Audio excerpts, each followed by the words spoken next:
Prazer estar aqui, agradecendo aí toda a parceria com o Maurício e com o time da Mutante. Eu vou me apresentar bem rápido e vamos para a nossa conversa.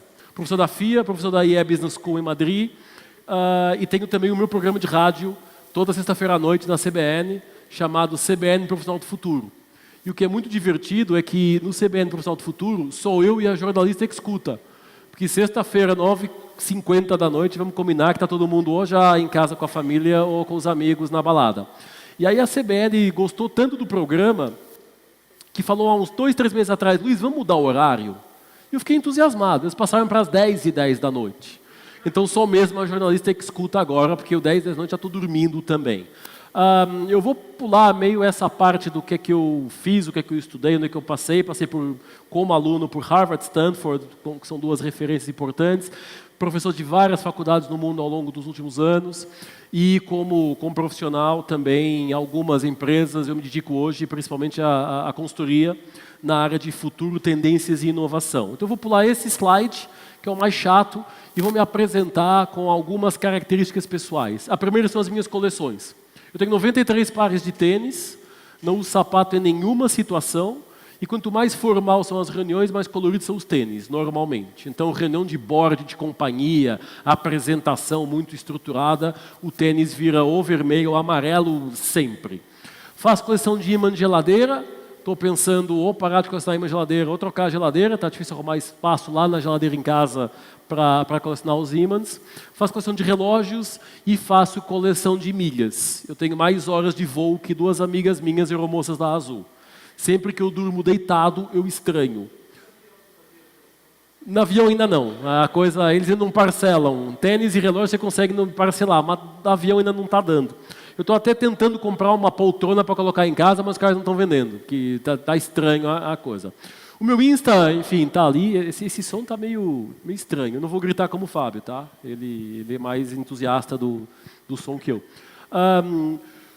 Quem, enfim, tiver curiosidade em seguir o meu Insta vai ver que 90% das fotos são pratos de comida.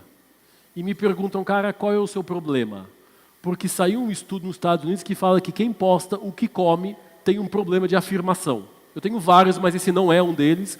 Eu só posto o que eu como para tranquilizar a minha mãe, que está em Lisboa se preocupando se o filho se alimenta ou não.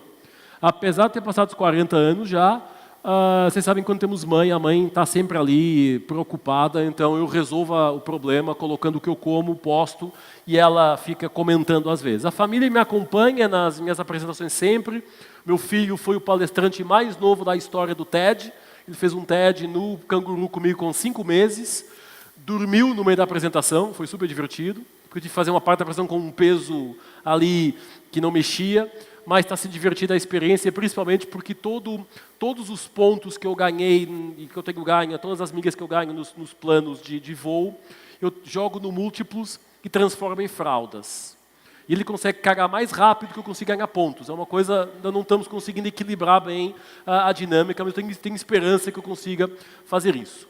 Na parceria com a Mutante, o que é a Inova, o que a gente faz? Nós estamos dedicados, 100% do nosso negócio, a olhar para o futuro, trazer todo o conhecimento que o futuro nos dá pela lente das tendências, é um pouquinho da conversa que vamos ter hoje aqui, e transformar isso que nós chamamos Business Insight, ou seja, inovação aplicada ao negócio.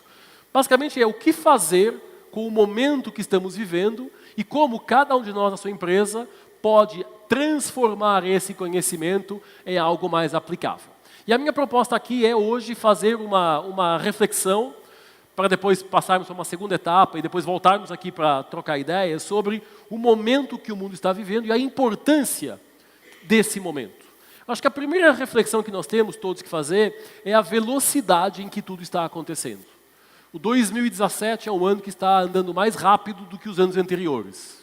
A gente tem a sensação que há pouco tempo atrás estávamos pulando 7 ondinhas, fazendo Réveillon, dizendo que íamos para a academia e fazer dieta, e de repente passou o Carnaval, a Páscoa, o inverno, o Dia do Pai, o Dia da Mãe, e quem trabalha em varejo já está pensando em Papai Noel para a semana que vem, porque está chegando aí, já pensando o que a gente vai fazer. Então a sensação, a percepção é de grande velocidade. E isso, a importância de olhar para o futuro tem principalmente a ver com a necessidade que nós temos de nos preparar para o que vem aí. Tudo começou lá atrás, com a Faith Popcorn, essa menina que está aqui, senhora, que nos anos 70, final dos anos 70, ousou criar uma coisa chamada Popcorn Report, relatório Popcorn, em que ela previa as 6 grandes mudanças da virada do século. Então, 30 anos à frente. Chamada de louca, mas quando o século virou, ela tinha acertado 14 das 16. O que se deu foi o primeiro passo para a consciência de que é interessante olhar para o futuro. E por que a gente faz essa reflexão? Porque normalmente, eu acho que todos nós nessa sessão aqui, somos da geração que ouvimos todo dia nas nossas empresas: mas sempre foi assim, sempre foi desse jeito, para que mudar, está dando certo? Então, há uma frase que eu adoro do Carlos, um grande amigo meu na Europa, de brand, que ele fala: sempre que se desafia o futuro, a ignorância do presente se revolta. E o tempo vai premiar os mais ousados. E o momento que o mundo está vivendo é um mundo em que precisamos, de fato, desafiar o óbvio e desafiar a lógica como os negócios têm sido pensados. Por que é importante olhar para o futuro? Eu gosto de fazer analogia entre gerenciar uma empresa e dirigir um carro. Nós normalmente dirigimos o carro fazendo o quê? 90% do tempo olhando para frente e 10% do tempo retrovisor e espelho lateral. Se não for assim, você não faz a primeira curva na estrada, porque está preocupado com o que vem atrás, não com o que vem à frente. Nas empresas é exatamente o contrário. Ficamos muito preocupados com o histórico, o retrovisor, muito preocupados com o espelho lateral, o benchmark, e zero preocupados com o que vem pela frente. Zero. Zero, estou aqui sendo até um pouquinho provocador. E o que é importante não é o que o meu concorrente está fazendo. O que é importante não é o que eu fiz. O que é importante é o que vem pela frente que pode me ajudar a encontrar oportunidades ou resolver ameaças do negócio que vem aí. Vivemos a maior transformação da história da humanidade. Não tem outra na história tão profunda, tão radical como a que estamos vivendo agora. Agora, 2017. E isso teve o seu início em 2007, quando a Apple apresentou o primeiro iPhone. Quando a Apple apresenta o smartphone, ela muda o mundo. Não porque ele fala que vai mudar o mundo, mas que as pessoas passaram a ter um outro comportamento e mudaram tudo. E o fato é que hoje eu vou ao supermercado pelo celular, eu vou ao médico pelo celular, eu vou ao banco pelo celular, eu vou na faculdade pelo celular, eu vou trabalhar pelo celular, e eu faço tudo na palma da mão. Essa mudança que fez com que o mundo linear virasse um mundo exponencial, não tem que ver só com tecnologia, tem que ver com o comportamento humano. E falaremos hoje muito mais de pessoas do que de tecnologia. Mas o que aconteceu, a beleza do momento que vivemos, é que é a primeira vez na história da humanidade que as gerações mais novas têm mais informação que as gerações mais velhas. É a primeira vez na história que um cliente sabe mais do produto que o vendedor que está vendendo. Que um paciente sabe mais da sua doença ou da cura necessária que o médico que está atendendo. 52% das crianças inglesas confiam mais no Google que nos pais. Estatístico, medido. O Google sabe mais que o meu pai. Eu sou da geração, quando meu pai falava, cala a boca, porque o pai sabe o que está falando. E se for a avó, então não tem nem conversa, porque a avó é sabedoria milenar. Hoje o Google resolve a conversa. Uma boa parte dessa sala aqui é do tempo de entregar o TCC da faculdade em 4 disquetes de 1.44 mega. Porque não cabia numa só. Somos o tempo da fita VHS, da fita cassete. E de repente o meu filho com 1 ano e meio não vai saber o que é uma fita cassete, uma fita VHS, um boleto, um cartão de crédito ou até um carro com volante e câmbio. Porque a mudança é perfeitamente maravilhosa e profunda. Isso tem a ver, até recuperando uma coisa que o Carlos falou aqui na sessão que fizemos de inauguração há 2 semanas atrás. O mundo mudou de um triângulo na lógica puramente Estados Unidos, Europa e o resto, para um mundo plano, onde hoje qualquer pessoa com um device de conexão smart, qualquer coisa, e uma conexão, pode fazer qualquer coisa acontecer. Pode fazer um negócio quebrar negócios gigantes. O mundo está cheio aí de empreendedores em qualquer lugar do mundo, pensando como é que vão ferrar com o negócio de vocês. com um device, com uma cloud, com um software as a service, sem grandes orçamentos, mas com uma capacidade de criar coisas e de arriscar fazer coisas. Então, quando a gente vê esse mundo plano e quando a gente vê esse desafio, o que isso significa do ponto de vista de gestão? O que nós chamamos de quarta revolução industrial, o poder das máquinas. Quando eu falo é a maior transformação da história, ela acontece, todos ainda estamos impactados pela lógica da produção em massa. Trabalhamos em empresas com job description, com cadeia de valor, onde entra insumo e sai produto, seja ele qual for, em que cada um na sua função desempenha uma função para o todo, em que não há interação ou há pouca interação entre departamentos, e de repente, mapeado pelo World Economic Forum no ano passado, 2016, uma nova realidade. Uma realidade chamada de sistemas físico-cibernéticos. A informação está disponível, a conexão está cada vez mais fácil e os consumidores mudaram o seu comportamento. E ao mudar o seu comportamento, mudam a forma como os negócios têm de ser feitos. Voltamos ao meu filho, foto de 11 meses, em que ele descobriu o iPhone lá em casa, um iPhone velhinho, e ele aprendeu a desbloquear o iPhone por observação uma única vez e a ligar de FaceTime. O hobby dele, o dia inteiro, é apertar a porra do FaceTime para todo mundo que ele pode. O problema é que a minha conta iTunes, e portanto, frequentemente ele está ligando para clientes meus fazendo FaceTime. Que é uma coisa meio estranha, né? De repente o presidente de uma companhia, um VP, um diretor de marketing, recebe um FaceTime e não sou eu, é o meu filho. Eles já estão mais ou menos avisados. Se ligar, eu não ligo de FaceTime, mas se ligar é o pequenininho lá, o Luiz Guilherme, que está fazendo isso. Mas não é só ele. Eu tenho um amigo meu que o filho com 2 anos e meio, não sabe nem falar ainda praticamente, comprou R$2.000 de aplicativos no iPad. O que é que você faz a uma criança com 2 anos e meio que gasta R$2.000 no seu cartão de crédito? Você bota ele do lado de fora da janela de cabeça para baixo? Não. A coisa virou de tal forma tão simples e tão user-friendly, tão simples de utilizar, que fez com que, de fato, todo mundo se envolvesse numa nova realidade. A realidade da conexão. A realidade da partilha, da interação, dos likes. A gente brinca que se não está no Facebook, não existiu. E, portanto, o mundo pode... Eu não posso estar desconectado. Vai que o mundo acaba e eu não sei. Aliás, a primeira coisa que o Maurício falou aqui no palco. Tem uma Wi-Fi aberta, óbvio. Tem que ter. Porque vai que acontece alguma coisa aqui e a gente não sabe. A gente está fora do momento. Tem que saber o que está acontecendo.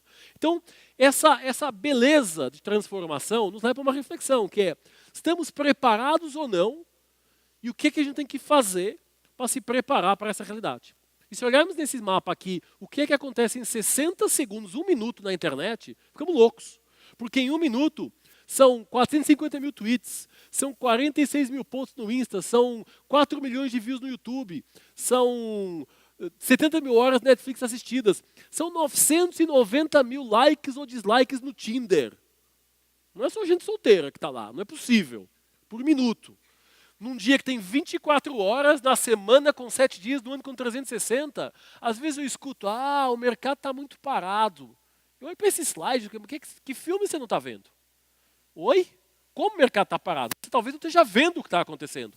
Mas há uma mudança profunda, de tal forma que o estranho é o cara que não está conectado hoje. E não está conectado ou porque ele não quer, o que é raro, ou porque ele não tem bateria, que acontece muitas vezes. Então a gente tem que encontrar outras alternativas.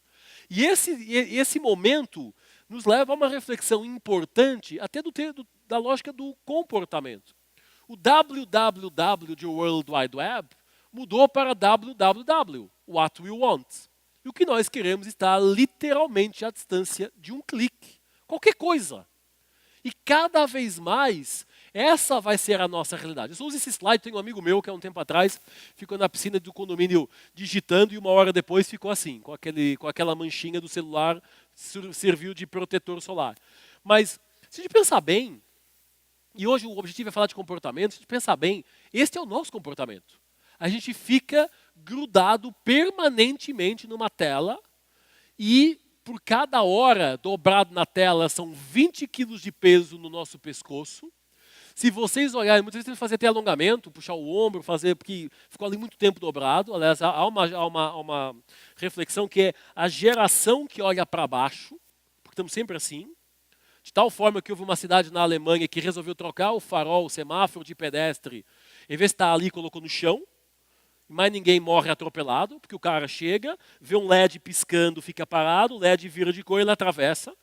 Então, mensagem é, não queira que os clientes façam aquilo que você quer. Se adapte ao comportamento deles. Porque o mundo é esse lifeware. Vida, software e hardware vão ser cada vez mais uma coisa só. E essa coisa só tem a ver com a velocidade de pessoas conectadas. Em 2000, tínhamos praticamente 6 bilhões de pessoas no mundo, 6% conectados. Em 2010, chegamos a 7 bilhões, praticamente chegamos em 2011, com 23% do mundo conectado. Em 2020, seremos 8 bilhões no planeta, 66% do mundo conectado.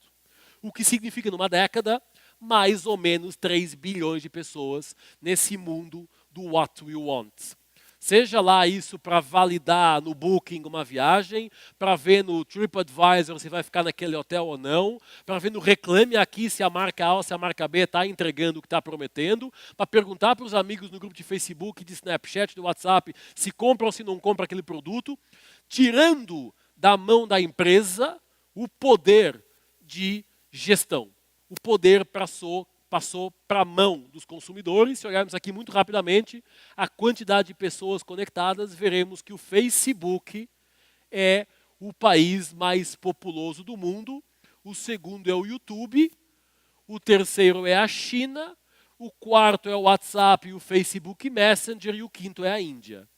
Isso dá uma ideia desse mundo, que mundo estamos vivendo e conectando. E a pergunta é, às vezes me falam, Luiz, mas tá bom, mas no Brasil, veja bem, entra aqui uma coisa chamada dissonância cognitiva. Eu não quero ver o óbvio e eu encontro um monte de razões para recusar o óbvio. Veja bem, no Brasil não é bem assim, porque a internet não funciona. Não é que não funciona, não sei se funciona. O fato é que o Brasil é o quarto país do mundo com mais nativos digitais. Nativo digital, a pessoa que nasceu depois de 90 e utiliza a internet de forma consecutiva pelos últimos 5 anos. E se fizerem uma conta que não é uma conta absoluta, mas for percentual, o Brasil é o segundo. Porque 75 milhões de chineses não conta nem para a estatística de 1,3 bi. Mas 20 milhões de brasileiros são praticamente 10% da população. Então, às vezes a gente acha que aqui é tudo ruim. Aliás, é uma coisa que os brasileiros aprenderam com os portugueses, e peço desculpa em nome da terrinha, é a baixa autoestima. A gente acha que aqui é tudo uma merda e o que é bom é o que vem de fora. Mentira. Tem um monte de coisa fantástica acontecendo aqui em todos os níveis. Uma delas é essa. É o segundo país do mundo mais conectado. Isso tem, para o mundo que vem aí, muito mais oportunidades do que ameaças. Vou até pular esses 2 slides que não estão sendo relevantes. Então a lógica é, o mundo que estamos vivendo hoje é um mundo que está preparado para não se desconectar. E a primeira pergunta que eu deixo para a reflexão é, o que nós estamos fazendo para viver, para transitar nessa nova realidade? Essa fica a pergunta para depois falarmos um pouquinho mais à frente. Eu acho que a primeira variável que eu queria introduzir aqui é a nova pirâmide de Maslow. Já vamos falar de pessoas e de comportamentos. Qual é a primeira coisa que a gente faz quando acorda de manhã? Pegar no celular. Eu coloco os óculos, porque eu não enxergo, depois eu pego o celular. Qual é a primeira coisa que a gente faz quando o avião pousa na pista? Liga o celular. Qual é a primeira coisa que a gente faz quando chega aqui, não viu ainda nenhum colega que a gente conhece, e não conhece ninguém, o que a gente faz? Pega o celular. Então, a gente não pode viver sem essas 2 coisas. Se não tivesse sinal aqui nessa sala, não tivesse bateria no celular de vocês, vocês não escutariam o que eu estava falando. Porque o mundo pode acabar e eu não sei. Essa é a grande realidade. Então, nesse ecossistema, eu gosto de utilizar essa frase do Chris Anderson, que ele fala, pessoal, não é uma era de mudança, é uma mudança de era. A transformação que estamos vivendo e que vem pela frente nos próximos 10 anos não tem nada parecido na história. A gente vai ter coisas como implantes cerebrais para conseguir aumentar a nossa capacidade de memória. A gente vai trocar a nossa retina, o nosso olho, por uma lente biônica. Quando for a minha vez, eu quero uma lente 4K, que é para ter alta definição o tempo inteiro. A gente vê que grandes empresas estão trocando funções puramente operacionais por máquinas. Então a gente vê hoje advogados perdendo emprego para robôs, gestores de qualquer área seguradora, área financeira, consultor financeiro, contador, o que for advogado, médico, sendo substituído por máquinas. Porque elas têm a capacidade de ser mais rápidas, mais ágeis e mais certeiras. E, portanto, o que significa é, eu, médico, serei o melhor médico se usar a tecnologia. Eu, advogado, serei o melhor advogado se usar a tecnologia. Se eu não usar, eu vou ser um cara ruim. Eu vou estar descartado rapidamente. O futuro é um futuro muito mais de ordens verbais e de pensamento do que mero touch. Os aplicativos do futuro, você fala e ele acontece, e no futuro um pouquinho mais à frente você pensa e ele acontece. Um dos meus VPs da Vertical de Estratégia é MIT. Ele fala, já conseguimos no MIT imprimir imagem de baixa resolução diretamente no córtex humano. O que significa que gamification, gaming, vai deixar de ter PlayStation. O grupo de estudo está pensando como é que daqui a 15 anos vamos jogar com apenas pensamento. GTA, FIFA, o que for, pensando. Eu vou pensar e o like no Facebook acontece. Eu vou pensar e o comentário no Facebook está escrito. Tem até empresas que estão transformando pessoas mortas em coisas como disco de vinil. Deixa eu colocar a avó para tocar agora. Uma coisa meio louca. Mas não há impossíveis neste momento. O momento do mundo não há impossíveis. Até transformar pessoas mortas em coisas. Até tentar ressuscitar pessoas mortas. Se já é a zona que conhecemos com 7 bilhões de pessoas no mundo, imagina com os mortos todos que vêm aí. Ter que explicar para eles o que aconteceu nos últimos 20 anos. Minha avó morreu em 82, 92, não lembro mais. Se ela voltar, eu tenho que explicar para ela o que eu fiz durante esses anos todos. Olha a oportunidade para a educação. Não acaba a quantidade de coisas. E não é ficção. Ah, Luiz, isso é meio Black Mirror. Você está falando aqui nos primeiros minutos, é uma coisa meio Black Mirror. Eu recomendo vivamente o Black Mirror, mas não em maratonas, porque ele transtorna. Porque aquilo não é ficção, aquilo é realidade. 90% do que está ali do ponto de vista tecnológico já existe testado com sucesso. Então, a tecnologia é tão simples que permite até que um papagaio imite a voz da dona e compre na Amazon, pelo Alexa. Então, a coisa fica meio estranha, porque essa realidade é uma nova realidade na nossa vida. Implantes nos funcionários, para abrir a porta, para fazer pagamento, para rastrear o que ele está fazendo, não é ficção. E está chegando no Brasil. Eu quero ver a diversão que vai ser a discussão da CLT e da ética e do não sei o que. Vai ser divertido, porque é uma transformação, é uma mudança de era. Então, tem um monte de coisa. Eu falei uma noite só mostrando exemplos. Cientistas já conectaram o cérebro humano à internet, com o objetivo imortalidade. O corpo humano pode falhar, mas eu faço o upload da minha personalidade, do meu conhecimento, do meu cérebro, a uma máquina. E daí para frente eu continuo falando com a pessoa. A pessoa morreu, mas ela está lá. Olha se isso não é uma coisa louca.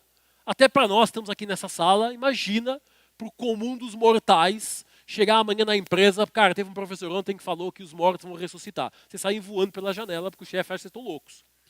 Mas, galera, isso vai acontecer.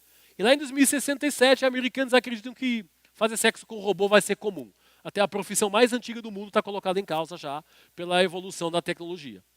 Então, essa nova realidade, a gente vê muita coisa acontecendo no Brasil. Um dos nossos clientes de consultoria é uma empresa de recrutamento, a maior empresa de recrutamento, não vou nem dizer o nome, todo mundo sabe qual é, está testando um software que vai entrevistar 7 mil candidatos a uma vaga por hora. 7 mil caras por hora. E não é uma entrevistinha, é uma entrevista com entender a coerência do discurso, a coerência das palavras com a expressão facial, as microexpressões e vendo aquilo tudo junto, dá logo um veredito. Contrate ou não contrate esse cara para essa função. 7 mil por hora.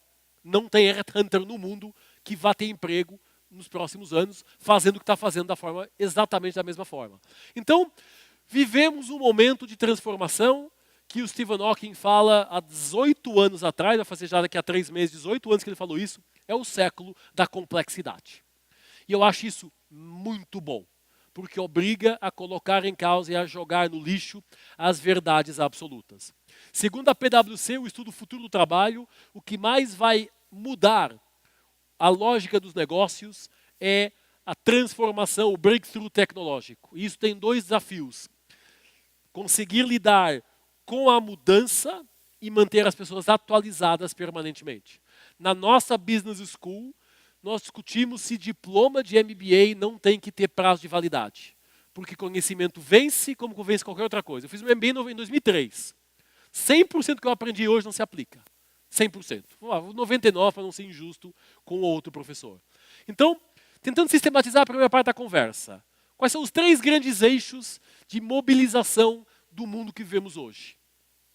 Primeiro, a tecnologia cada vez é mais inclusiva e fácil de utilizar. Segundo, a internet conecta as pessoas. E terceiro, quando a tecnologia conecta pessoas, as pessoas se agrupam em movimentos, chamados de crowds. E se a gente olhar para o Brasil, não vou nem emitir opinião técnica, porque eu não tenho nem capacidade de analisar o que está acontecendo no Brasil. Mas acho que todo mundo concorda que se não fosse a tecnologia, a internet e as pessoas se mobilizarem, não tinha havido impeachment, não tinha havido lava-jato, não tinha havido um monte de coisa que tem trazido o Brasil para uma transformação. Não vou nem dizer se está certo ou está errado. Eu meço fatos. Porque aí cada um tem a sua opinião e cada um fica com a sua opinião. Mas foi esse trio que fez o Brasil entrar na mudança que está vivendo.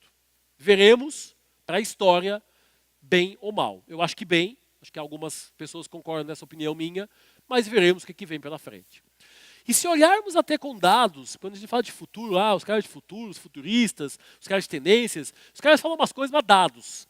Se olharmos a lista, está muito na hora do dia esse slide, nas últimas 2 semanas eu já vi ele em 300 lugares diferentes. Mas se olharmos para a lista das empresas mais valiosas em 2007 e das mais valiosas em 2017, 2 ou 3 dados interessantes. Facebook, Amazon e Apple não estavam no top 10. Por sinal, Facebook nem existia, porque foi criado em 2007. 8 das 10 são ligadas ao mundo tecnológico. Seja isso comunicação, tecnologia, inteligência artificial, entre outras coisas, o que for. E a pergunta é, e em 2022? Daqui a 5 anos, quem vão ser as empresas do momento? Provavelmente muitas delas ainda nem nasceram. Porque as empresas estão sob uma transformação que diz que até 2021, 40% das empresas mais representativas do momento vão desaparecer do mercado. Quem são as empresas do momento hoje? Spotify, Airbnb, Netflix, Uber, aquelas que todo mundo usa como exemplo em qualquer palestra, qualquer business school do mundo. 40% delas vão desaparecer do mercado nos próximos 5 anos. Então, se a pressão sobre as da nova economia já é essa, imagina a pressão sobre as da velha economia. Sobre os hotéis, sobre transporte, sobre telecom, sobre banco, sobre companhia aérea. Imagina a transformação.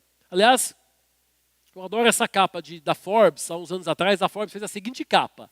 Nokia, 1 bi de clientes, alguém consegue parar o rei da telefonia. Eu acho que a vontade é colocar esse emoji lá. Porque, galera, todo mundo conhece a história. Alguém que não era da telecom, que não vendia devices, chegou no mercado e acabou com as empresas que estavam lá. Era a Ericsson, era a Nokia, era a Motorola, e de repente essas que eram as líderes perderam literalmente o controle e deixaram de ser relevantes. Onde eu quero chegar é, se nós não nos prepararmos para o futuro, se nós não tivermos clara consciência do que está acontecendo, cada um de nós pode sofrer na pele uma coisa que as business school falam chamado efeito Kodak. Porque a Kodak foi a primeira. A Kodak, em 1996, inventou a câmera digital. E disse, do alto da sua arrogância de líder de mercado, ninguém vai querer câmeras digitais. Porque nós vendemos papel fotográfico. Nós íamos de férias com os rolos de 12, 24 ou 36, tirávamos 12 fotos, não mexe para não ficar tremido, e quando voltávamos, revelávamos e enfiávamos uma pasta numa prateleira que ficava do lado da Barça. Já falaremos da Barça já já. E o que aconteceu em 2096? Eles inventam a câmera digital. E acham que ninguém vai querer câmeras digitais. Em 2012 abriram falência, no mesmo ano em que um aplicativo com apenas 13 pessoas era comprado pelo Facebook por 1 bilhão, com uma valuation de $1 bilhão. Uma empresa de 13 caras valia mais que uma líder de mercado com 17 mil e que poucos anos antes tinha 140 mil pessoas. Mas vocês acham que foi só a Kodak? Foi só a Motorola? Foi só a Nokia? Não. Quem vai mudar o negócio de vocês são empresas ou pessoas que estão começando hoje a tentar entender como é que eles vão ferrar com o negócio de vocês. Alguns exemplos. Quantos de nós, nos últimos 12 meses, compramos CDs de música? Alguém? Ninguém. Há 10 anos atrás, todo mundo. De repente, uma indústria cai, porque chega um novo entrante. A Barça, voltamos lá. Quantos de nós? Me respeite porque eu fiz a faculdade sem Google. Ter a Barça era um sinal de status. As avós compravam Barças para os netos levarem para a faculdade. Quando eu expliquei a minha sobrinha que era uma Barça, ela falou, tio, isso é uma Wikipedia impressa? É uma Wikipedia impressa. Mas quando você imprime e não se desatualiza, você entendeu porque ela não funcionou? Porque ela não se atualizou. A gente saía das nossas empresas, passava na Blockbuster para pegar 3 fitas VHS que íamos entregar fora de prazo, não rebobinado. Dupla multa. E de repente todas essas lojas Blockbuster viraram Droga Raia, Drogazil, Americanas, Loja Express de não sei o quê. Não ficou uma para contar a história. Mas não são só eles. Os hotéis perdendo negócio para os Airbnbs da vida. Os cooperativos de táxi perdendo negócio para os Ubers, Cabify, não sei o que. Tem mais Uber em São Paulo que táxi nesse momento.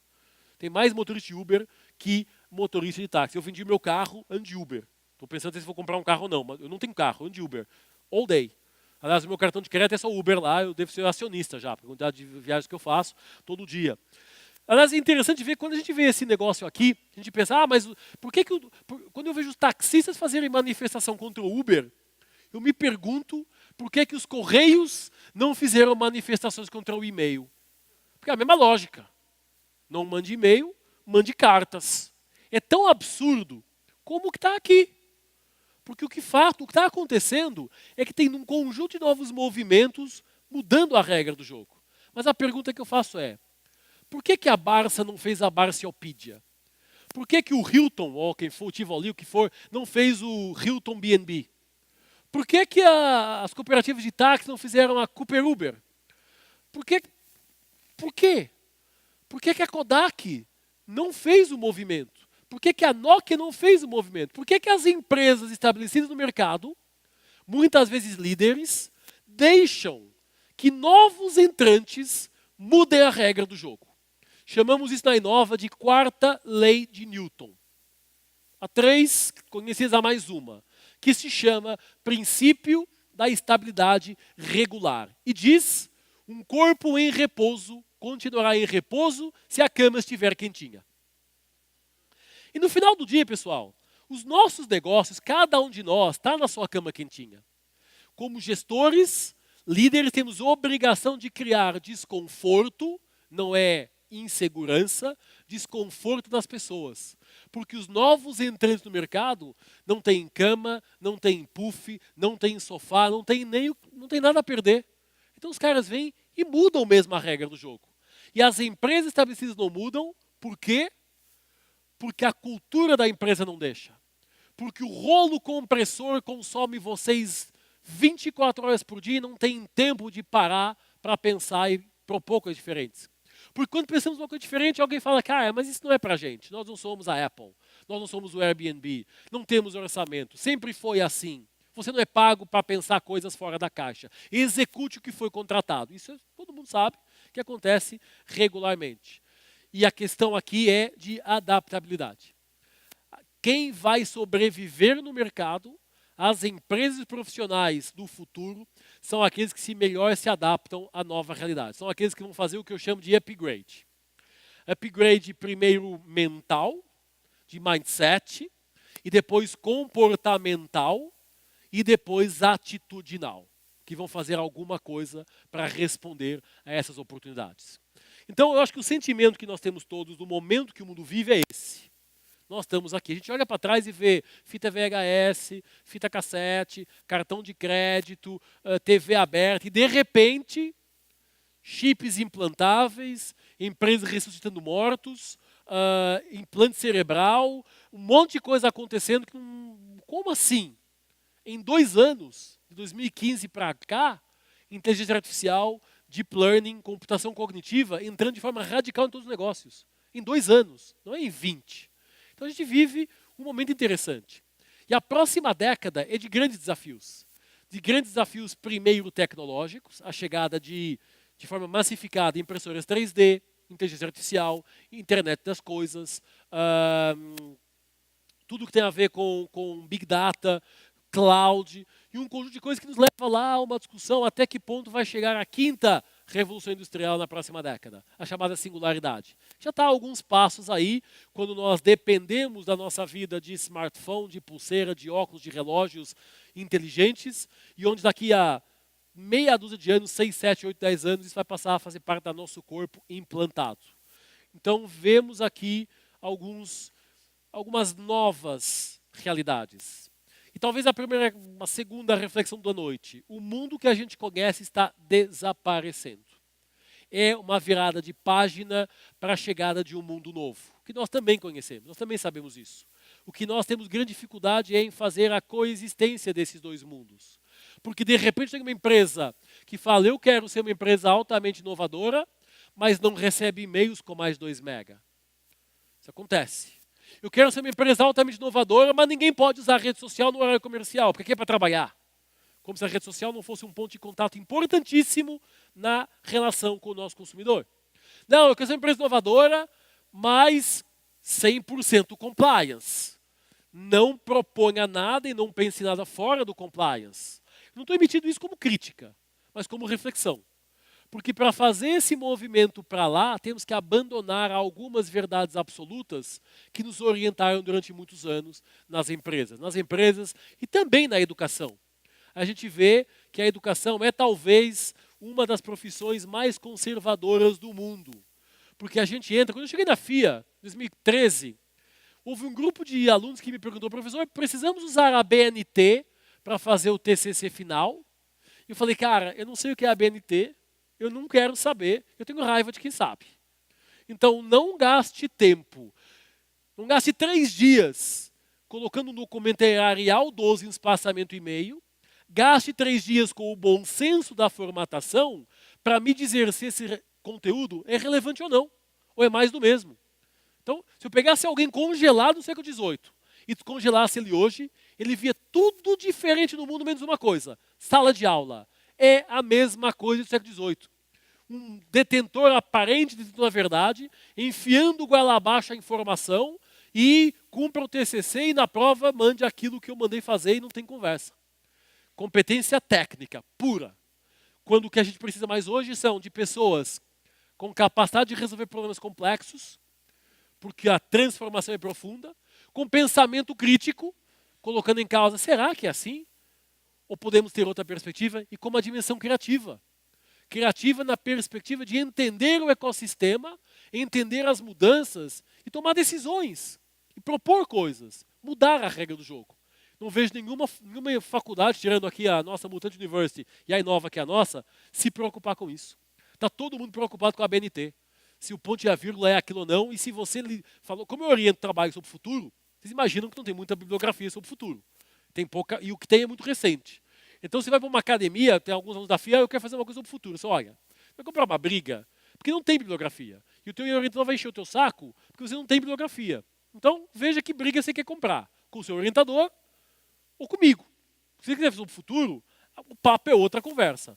Então, quando olhamos para isso, eu gosto de colocar esse slide aqui, porque quem trabalha em inovação, quem trabalha futuro e quem trabalha com tendências está preocupado com esses 2,5% da população, chamado Early Adopters. E se vocês olharem aqui, o que isso nos lembra? O ciclo de vida de um produto, do marketing tradicional. Introdução, crescimento, maturidade e declínio. Mas o ciclo de vida de produto está alinhado com o ciclo comportamental do consumidor. Há uma galera que é early adopter e no iPhone 10 não saiu, já pré-reservou, já mandou um amigo comprar no Canadá, já transferiu o dinheiro, já está pronto para receber um que é igual ao outro, um pouquinho mais leve, um pouquinho mais fino, um pouquinho mais não sei o que é igual, não muda nada. Se esses conseguirem validar, tem uma galera aqui interessante que vira visionários e adotam a inovação, depois há um gap, e o nosso objetivo sempre é chegar aqui, porque é aqui que está o grosso do mercado. É ali que a gente ganha dinheiro. Mas eu não consigo vender aqui sem passar por esses primeiros. E esses gaps, esses gatekeepings aqui, esses filtros, são possíveis de validar através da observação de tendências. Através da observação do futuro. Por que é importante olhar para as tendências? Porque elas nos dizem o que está chegando. Elas nos dão claros sinais e cada vez mais futurismo, cool-hunting e prospective e foresight são metodologias para entender o que vem pela frente. E temos duas opções. Ou a gente se posiciona na linha da frente para ser o visionário, ou vamos ser os reativos. Vamos lá atrás dos outros.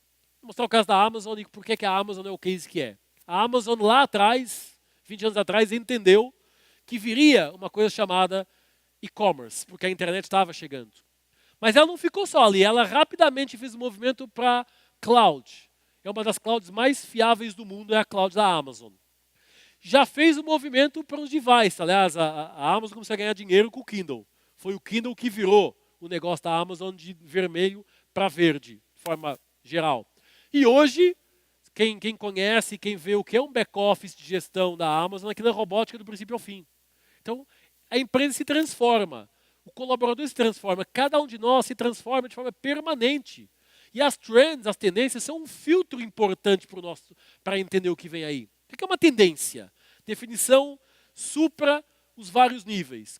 São as mudanças e as alterações que têm a capacidade de influenciar a dinâmica do negócio e o comportamento das pessoas. Uma coisa meio filosófica. Vamos sistematizar em 3 níveis. Mega tendências. Transformações de larga escala que influenciam a minha vida. Tipicamente, visão de longo prazo.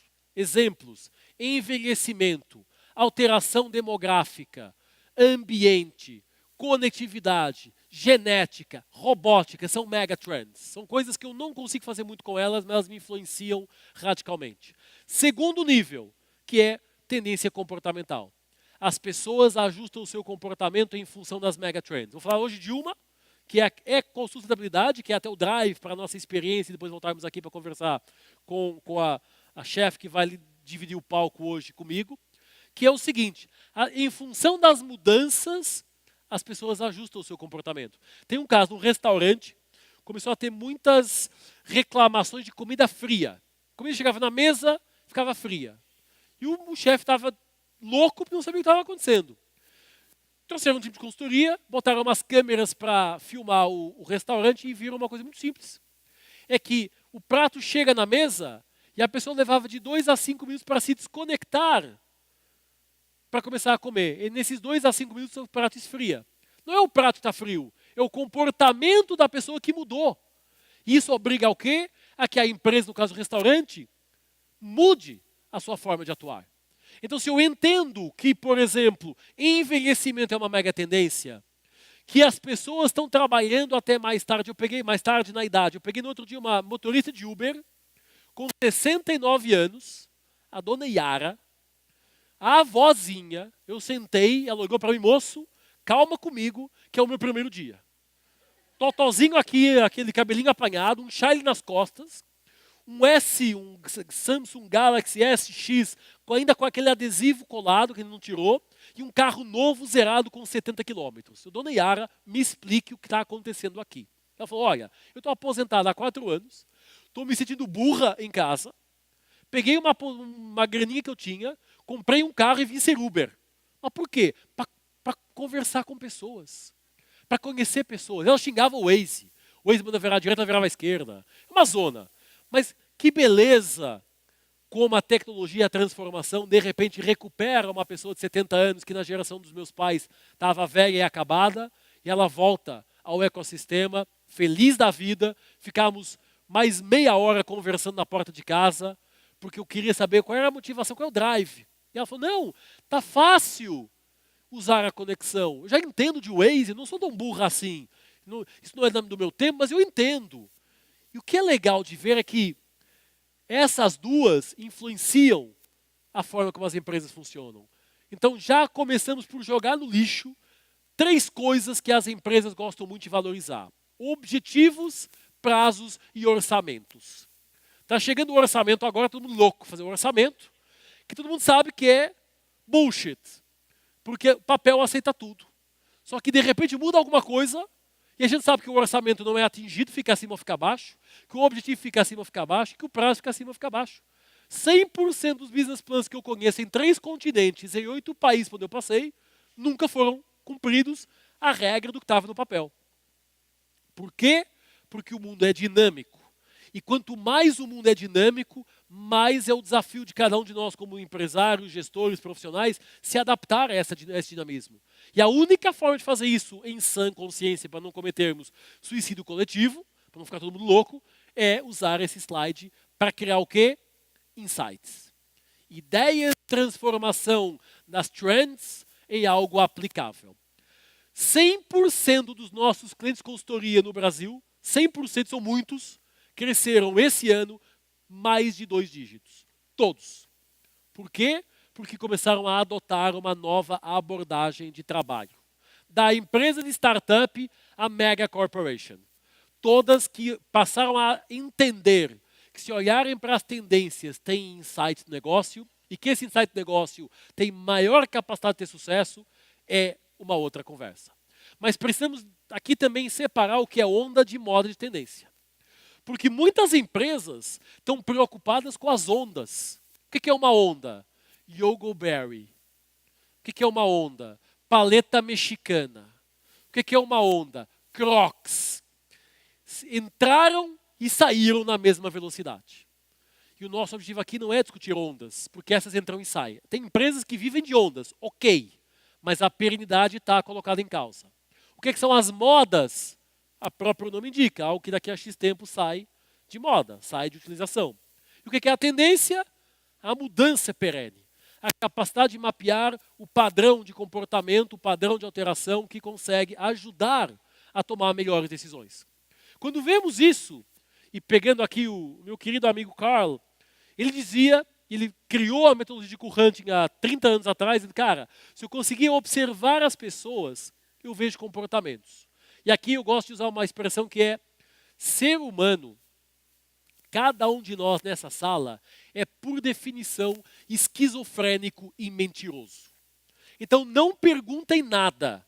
Porque vocês perguntam alguma coisa, a pessoa responde o que vocês querem ouvir. Mas observem tudo. Porque o comportamento é muito mais autêntico. Se eu perguntar, e aqui é uma questão, a nossa divisão neuromarketing explica isso, um pilar lá na companhia, que fala, se eu perguntar alguma coisa, o teu hemisfério esquerdo ativa e você responde racionalmente. Se eu te observar, o teu hemisfério direito dá o drive e você se comporta de forma diferente. E isso tem a ver com a lógica das tendências. A Siri já está funcionando ali. Está comprando alguma coisa ou não? Nada. Beleza. Como é que a gente normalmente divide o mercado? As empresas como a Inova, que trabalha, e como o Science of the Time, que trabalha dedicado ao ponto 1 e ao ponto 2, temos como função identificar e confirmar. As empresas no mercado, da companhia aérea, a telecom, ao shopping center, têm como função acompanhar as trends que influenciam o seu negócio. É raro, não acontece quase nunca, uma direção de marketing de uma empresa de telecom criar ou identificar uma tendência do seu negócio. Às vezes alguém identifica para elas e elas acompanham e depois trabalham. Criam um produto, criam um serviço, campanha, beleza. Mas a função de research e pesquisa aprofundada de trends é das academias, das faculdades, das empresas como a nossa divisão de pesquisa, que se dedica 100% a entender o que vem pela frente. Por sinal, vou apresentar na HSM Management, Next Management daqui a 3 semanas, em primeira mão, as Emerging Trends para 2020. E depois fica disponível pela Mutante, pela Inova. Quem quiser depois baixar o relatório, ele é free, podem fazer e utilizar à vontade. A metodologia, até para fazer a reta final, para depois passar a bola para a experiência, a metodologia validada mundialmente e aceite globalmente por todos quantos trabalham em tendências se chama Q-Hunting. Q-Hunting é uma observação e um registro disciplinado de acontecimentos, que nós chamamos de Q-Examples. Eu vou dar alguns daqui a pouco sobre ecosustentabilidade. Quando eu observo os comportamentos sociais, culturais, comportamentais, de marketing, de comunicação, político e tal, quando eu observo isso, e quanto mais eu observar, melhor, eu consigo identificar ou confirmar tendências, e com isso eu consigo trabalhar inovação. Inovação não cai do céu, do céu cai água, cocô de passarinho, avião e meteorito. Não cai ideias. Não há ninguém iluminado que acorda de manhã e tive uma ideia brilhante que vai mudar o mundo. Não existe. Existem pessoas que, usando estas metodologias, conseguem ter insights e a ideia do bilhão está nessa sala. Mas está 1% em mim, 2 nele, 3 nela, 4 nela, 3 nela, 1 nele, porque é o crowd, é a visão colaborativa. Então, quando a gente olha, aqui é uma outra abordagem, quando lembram lá atrás o ciclo dos 2,5, dos early adopters, são esses caras aqui. São os caras que têm mais desejo de mudança e que aceitam mais os novos estilos. Meu pai é um cara que está aqui embaixo, ele é um anti-inovador. Ele vai ter um iPhone 7 quando o iPhone 32 sair. Porque ele acha que o iPhone 7 já está estabilizado, já não dá bug. Eu estou na fila da frente. Mas o segredo é que cada um de nós é tudo isso, dependendo do envolvimento com a categoria de produto. Eu não sei cozinhar, e portanto o meu envolvimento com cozinha é baixo. Adoro comer. Então, meu envolvimento com restaurante, experiência gastronômica, estou na fila da frente. Então, no mesmo momento, eu posso ser um creator ou um anti-inovador. Então, cada um de nós tem o mesmo, transitamos em todos esses comportamentos, dependendo do estímulo que temos. Eu volto atrás para tirar a foto, que eu vi que tirar a foto e não conseguiu. Então, quando olhamos para isso, também temos que tirar um mito da nossa frente, que é as tendências são novidades. Não. As novidades são as ondas e são as modas. As tendências têm uma timeline, uma perenidade. Por exemplo, economia da experiência, identificada em 1999 pelo Joe Pine. Ele dizia os clientes vão querer experiências memoráveis. Continua na hora do dia, não tem zero novidade. Mas ela se transforma todo ano, porque a experiência do café Nespresso é uma coisa, a experiência do voar azul é outra, a experiência de dirigir um carro de uma marca X é outra, mas a tendência é a mesma. O que muda é a forma como ela se apresenta. E há um livro que eu gosto de recomendar para quem quiser aprofundar mais esse tema, que é o chamado The Tipping Point, Malcolm Gladwell. E ele explica nesse livro porque é que muitas coisas conseguem passar daqui para lá e outras não passam. Porque ali é um clique, às vezes, que muda tudo. Por que o WhatsApp teve sucesso? Quando o WhatsApp chegou, já havia o Skype, já havia o Messenger, já havia o ICQ, já havia o MSN, já havia um monte de outras ferramentas. E por que de repente o WhatsApp... Qual foi o tipping point do WhatsApp? Por sinal, o Facebook pagou o MBA mais caro da história. Os caras que inventaram o WhatsApp apresentaram isso para o Facebook e trabalhavam no Yahoo. Foram lá, eu tenho uma ideia para fazer aqui com você. O Facebook falou, não, a gente não quer isso não. O cara saiu, foi fazer e o Facebook comprou 5 anos depois por 18 bilhões de dólares. 18 bi de dólares é o MBA mais caro da história. Porque até o Facebook erra nessa dinâmica de tentar entender o que está acontecendo. Muitas vezes, eu tenho uma aluna de Facebook num dos nossos masters e ela fala, cara, ela faz inovação disruptiva. Uma coisa meio louca. Ela fala, cara, tem um monte de coisa que a gente está fazendo errado. Porque estamos nessa dinâmica do mundo tradicional. Então, para observar, e aqui não vou entrar naquilo que o Fábio falou na terça-feira, ele falou muito sobre a questão da observação, comportamento, gerações, essa forma, mais a abordagem dele, mas observem mais do que perguntem. Observem os clientes. Quando a gente faz um projeto de consultoria, os primeiros 2, 3 dias é para passar dentro da empresa, na loja, no mercado, entendendo aquela dinâmica. Eu fiz um projeto numa indústria farmacêutica, passei 2 dias com os representantes para os médicos. E eu respeito pra caramba aquela profissão, porque aquilo dói. O cara vai visitar 8 médicos por dia, esperando na sala, fazendo não sei o quê, aquilo tem que se ligar. E a partir desse momento eu passei a entender um chip. Qual era o chip comercial do cara que trabalha na indústria farmacêutica? Que não é o chip do cara de marketing. Aliás, há uma bronca milenar histórica nas empresas entre marketing e vendas. O cara de vendas não entende o cara de marketing, o cara de marketing não entende o cara de vendas, mas também é assim. A gente se colocar nos pés do outro, chamada empatia, eu consigo talvez entender um pouquinho melhor. E se eu observar o comportamento dos outros, eu consigo fazer uma melhor interpretação do que está acontecendo. Quando observamos, identificamos os chamados co-examples, aqueles acontecimentos, e sobrepomos os acontecimentos em cima das tendências, vêm os insights de inovação. E o que é uma coisa cool? Luiz, beleza, entendi. Mas o que é cool? O que eu sei se é cool ou não nessas observações? Uma observação cool é atrativa, inspiradora e com potencial de crescimento. Se não cumprir essas 3 regras, não entra na conversa. Agora, a minha interpretação pode ser diferente da dela, da dele, da dela, e cada um tem a sua. O que pode ser cool para mim pode não ser para ele, o que pode ser cool para ela pode não ser para ela. Aqui é a incerteza, a intangibilidade daquilo que é o negócio de olhar para o futuro das tendências. E quando a gente olha para isso, como é que a gente faz cool hunting? 3 formas. Primeiro, observação do que já existe. Leitura. Desk research. Vai para a net, baixa relatórios, lê do que quem já está fazendo, faz essa dinâmica e observa, pega a informação que já existe. Segunda, vai para a rua. Vai observar o comportamento na rua, vai para o shopping, vai para o supermercado, vai para a favela, vai para o aeroporto, vai para a Paulista, observa o comportamento das pessoas, vai atrás delas sem elas se sentirem perseguidas, senão dá até um problema de segurança. A minha mãe, há muitos anos, tenho 42 anos, eu lembro que a minha mãe, quando eu tinha 5, 6, 7 anos, fazia isso, sem saber o que estava fazendo. Vou contar a história. Minha mãe adorava chegar no supermercado, entrar na gôndola, estamos falando há 40 anos atrás, tá? 35 anos atrás. Na gôndola de camisinha, tirava 6, 7, 8, 10 caixas de camisinha e colocava no carrinho. Tinha uma coisa estranha, mas tudo bem. O que ela fazia? Quando alguém largava o carrinho e se virava para pegar um produto, ela jogava uma caixa de camisinha no carro do cara e ficava vendo de longe a reação. E foi aprimorando a técnica.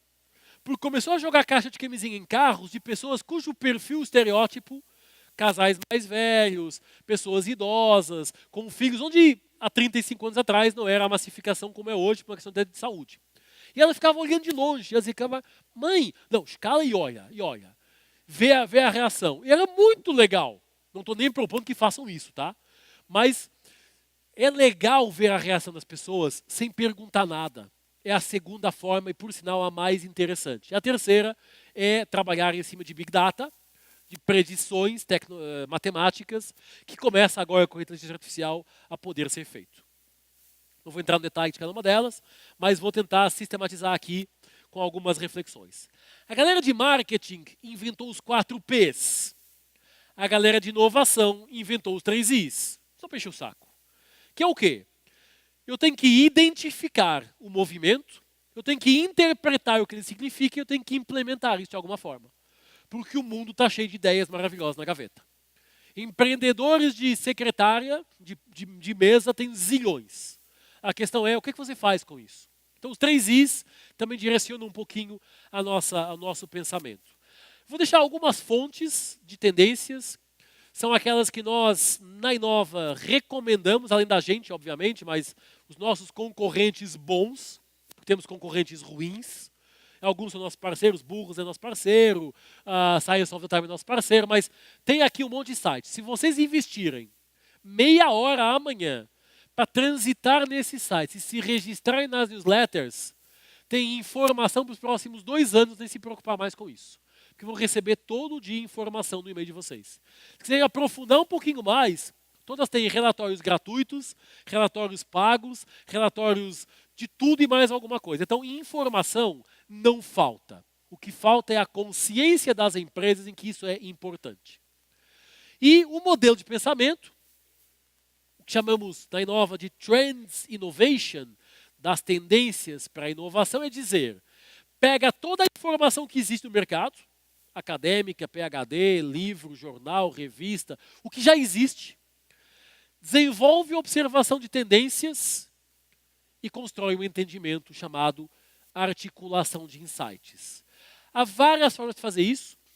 A primeira pode ser, eu pego co-examples e dos co-examples identifico as tendências, ou eu construo tendências e depois vou ver o que eu faço com isso. Se alguém tiver mais curiosidade sobre o tema, eu posso aprofundar um pouquinho mais na outra sessão, que vamos estar juntos na semana que vem. E é uma forma totalmente linear. As mudanças observadas mapeiam tendências, as tendências identificam oportunidades, as oportunidades geram ideias e as ideias são inovadoras. E essa é a lógica da inovação, não tem outra. Tem um monte de empresa, até como a inovação entrou na pauta, tem uma galera aí colocando post-it na parede achando que faz design thinking. Tem uma galera fazendo ligação ao cowork achando que já faz open innovation. Tem um monte de picareta aí conversando sobre o tema. A lógica é, se você olhar para o futuro, você vai ser inovador. Se você não olhar para o futuro, você vai ser um seguidor do que os outros estão fazendo. E aí cada um vai decidir o que vai querer ou não fazer. Aqui tem uma matriz, tipicamente uma matriz de orientação, que é a gente pega os exemplos, identifica as tendências, descreve porque ela é atrativa, inspirador e com potencial de crescimento e tenta extrair ideias ou insights. Eu gosto do Canvas, daquele Canvas do Osterwalder, porque um slide resolve o problema. Os meus alunos de MBA, se me trouxerem trabalho final de MBA com mais de 20 páginas, saem voando pela janela, eles e o trabalho. Eu não leio mais que 20 páginas, porque mais que isso é encher linguiça. E a gente sabe que na faculdade são 200. Se não tiver 200, é aquilo. Aliás, os orientadores aprovam mestrado, doutorado ao quilo. Eu gosto de coisas simples. Um one chart, um slide. Se não couber no slide, eu falo até, se não couber em 140 caracteres do Twitter, é ruim. Quem explica já perdeu. Se eu tenho que explicar muito é porque a coisa não é boa. Então, tenham esse exercício de simplificar uma mensagem. Como é que eu boto aquela porra em 140 caracteres? Porque o meu presidente não tem tempo de ler 200 slides. Eu não tenho 2 horas para apresentar para o board a minha 200 slides. Eu tenho 10 minutos. E eu consigo em 10 minutos captar a atenção e querer mais, ou então eu estou fora do jogo. Portanto, o que a gente tem aí, uma metodologia de chamado translator, tradutor, que diz o quê? Que economia da experiência em companhias aéreas é diferente de shopping center. É a mesma tendência, mas ela significa coisas diferentes. Então, o grande segredo da gestão de tendências, da pesquisa de tendências é identifica as tendências, mas ajusta cada uma delas ao teu negócio. Não olha para o lado, para o benchmark, olha para frente. O que nós fizemos no Brasil na Leroy Merlin, que fez com que ela viesse de 4-8 de cota de mercado, se fizermos igual na de Cico, não vai funcionar. Porque é outro contexto, é outra cultura. Então, não olha para o lado. Aliás, a Leroy está tentando ser copiada pela de Cico, C&C, TH Norte, todo santo dia, e os caras não chegam nem perto. Aliás, eu acho que a Leroy conseguiu fazer uma coisa maravilhosa. Você não consegue entrar na Leroy sem carregar o carrinho. Aquilo virou um shopping center. Vamos na Leroy. A gente tem dados que mostram que a galera no final de semana vai passear na Leroy Merlin. Ele pode ir para o Iguatemi ou para a Leroy Merlin. Para a Leroy Merlin. Para comprar nada, para passear e trazer um monte de coisa. O ticket médio dobrou. Porque entendemos, juntos, durante 5 anos de trabalho, que olhar para as tendências permite ajustar o necessário na companhia para virar um negócio. E aqui tem o nosso canvas de insight, digamos assim, que é pega no teu negócio, seja qual for, tenta identificar quais são as tendências que mais têm a ver com ele, identifica alguns exemplos, algumas manifestações dessas tendências, trabalha com cenários e públicos, gera ideias, coloca recursos lá e extrai a grande ideia. Para uma ideia que dá certo, 800 ideias vão para o lixo. É mais ou menos essa hoje a regra. Para 3 startups vencerem no mercado, 800 foram criadas e 780 foram para o lixo antes de entrarem numa incubadora. E para fazer tudo isso, o processo de inovação input output traz o quê? Input das tendências, processo interno de ideation, ideias, pensamento criativo e output, seja lá o que for, insight, produto, serviço, empresa, empreendimento, startup, o que for. E nessa visão, eu quero fechar os meus 5 minutos para depois passar a bola para a nossa chefe, que eu já vi ela em algum lugar, mas que é o quê? Havia várias tendências para a gente ilustrar aqui. Nós trabalhamos com 8 mega, 10 comportamentais e 12 de business, e estamos transformando isso num relatório de Emerging Trends que vai para umas 35, 40 Emerging Trends nos próximos 3, 4 anos. Eu só selecionei a da ecossustentabilidade. Para dar uma ideia, para dar um chado, uma tangibilidade sobre aquilo que vem aí. O que significa ecossustentabilidade?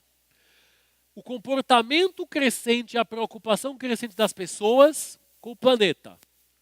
A preocupação crescente com o ser sustentável, seja lá o que isso for. Até uns anos atrás, sustentabilidade era um bullshit gigantesco para vender mais caro. Todos sabemos isso. E era zero sustentável. Mas a questão sustentável tem três coisas. É o ambiente, é a economia e é a sociedade. Não adianta ter um produto sustentável que é amigo do ambiente num preço que ninguém consegue comprar. Então, economicamente não é viável. Não adianta ter um produto sustentável, mas que para ser feito ferra com a sociedade onde ele está sendo produzido. Então, esse ecossistema tem que estar equilibrado. Vou mostrar alguns cool examples que tangibilizam essa tendência de produtos, serviços, coisas que estão aí na hora do dia. Chinelo, Havaiana, não é Havaiana, é uma marca parecida, que você compra, rega e nasce grama natural. Então você tem um compromisso visual e até bem confortável com a grama nos pés. Porque é muito mais legal andar em 2 blocos de grama do que andar numa Havaiana de borracha que esquenta e que não sei o que, é uma coisa meio chata. Então esse é um exemplo de como eu posso, olhando para a ecosustentabilidade, sacar um insight, ter uma ideia e gerar um produto. As Havaianas ou o chinelo sustentável. Outro exemplo que eu adoro, que foi aqui no Brasil, crachás. Todos temos um crachá, certo? Temos nosso crachá. E daqui a pouco acabamos esse módulo e esse crachá vai ficar pendurado atrás da porta do banheiro, onde temos todos aqueles que a gente fez nos últimos anos, jogo tudo fora, porque eu tenho muita palestra, não sei o quê, jogo tudo fora, e gera lixo.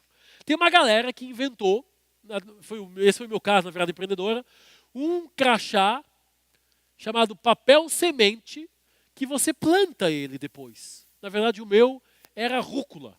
Boa, por sinal. Eu acabei a palestra, em vez de jogar fora o papel, plantei ele e nasceu uma rúculazinha lá em casa. Legal a abordagem.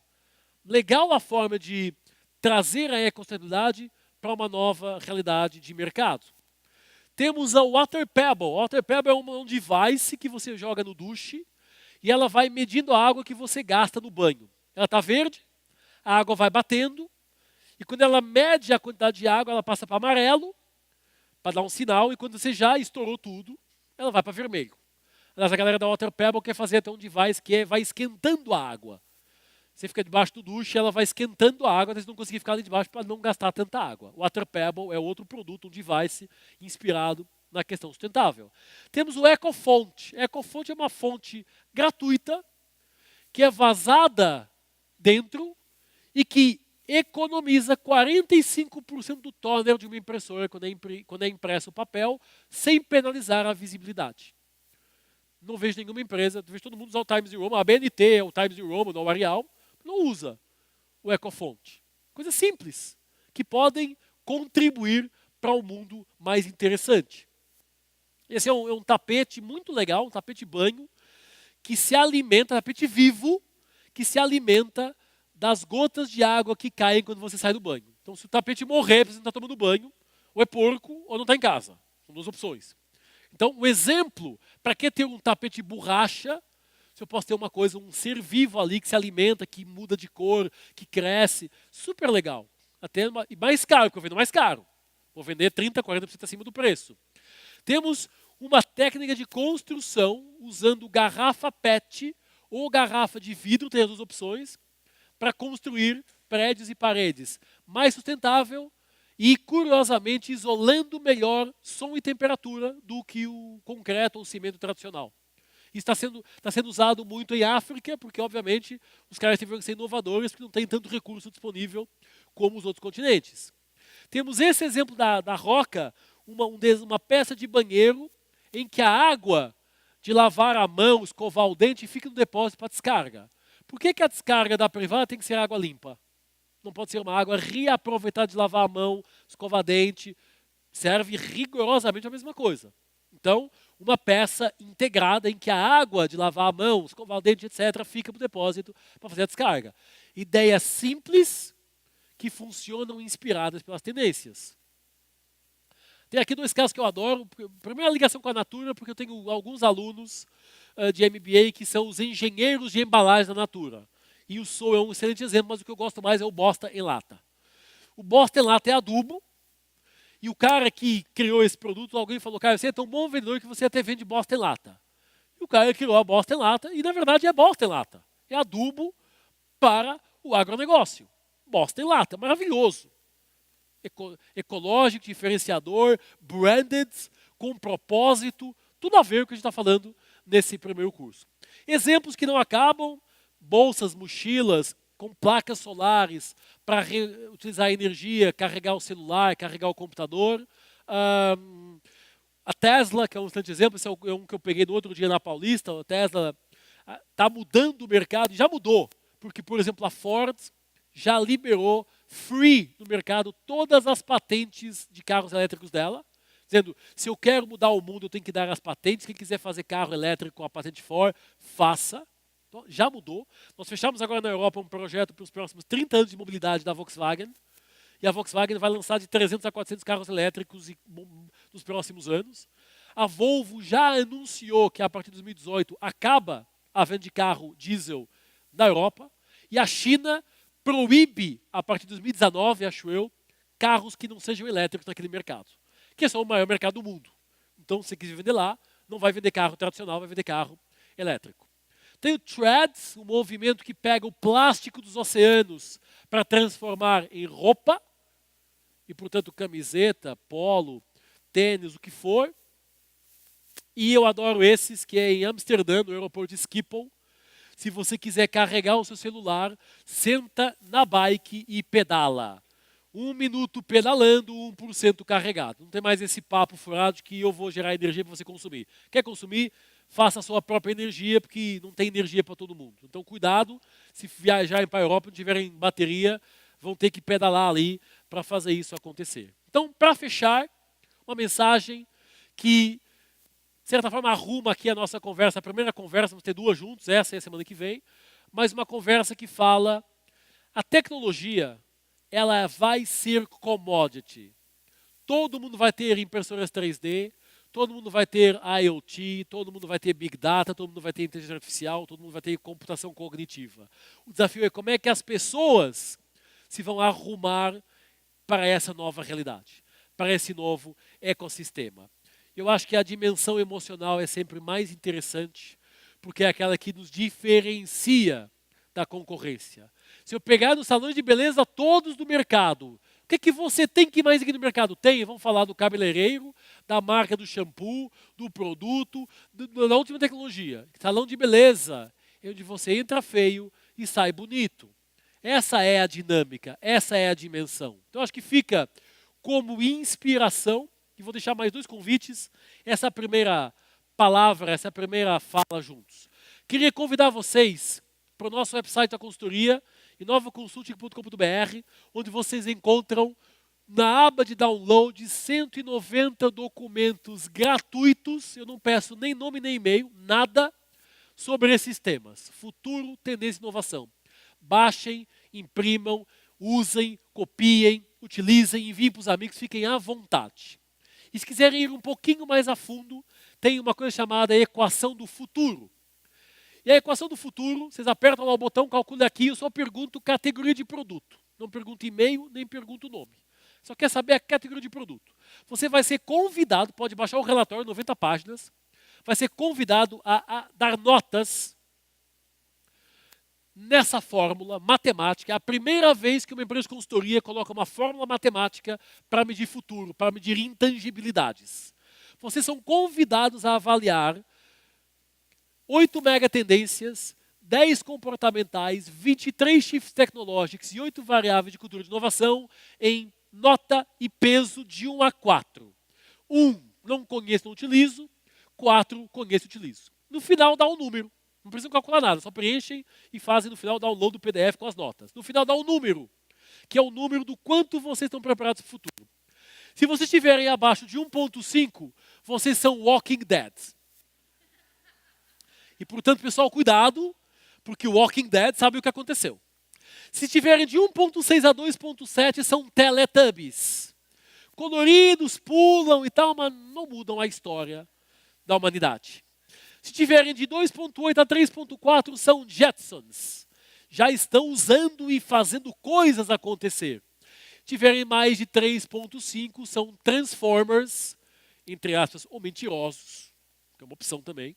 Mas Transformers, empresa altamente preparada para o futuro. Pessoal, é a maior transformação da história da humanidade que estamos vivendo. Está na nossa mão tomar essa decisão de o quanto eu quero ou não fazer isso. Muito obrigado.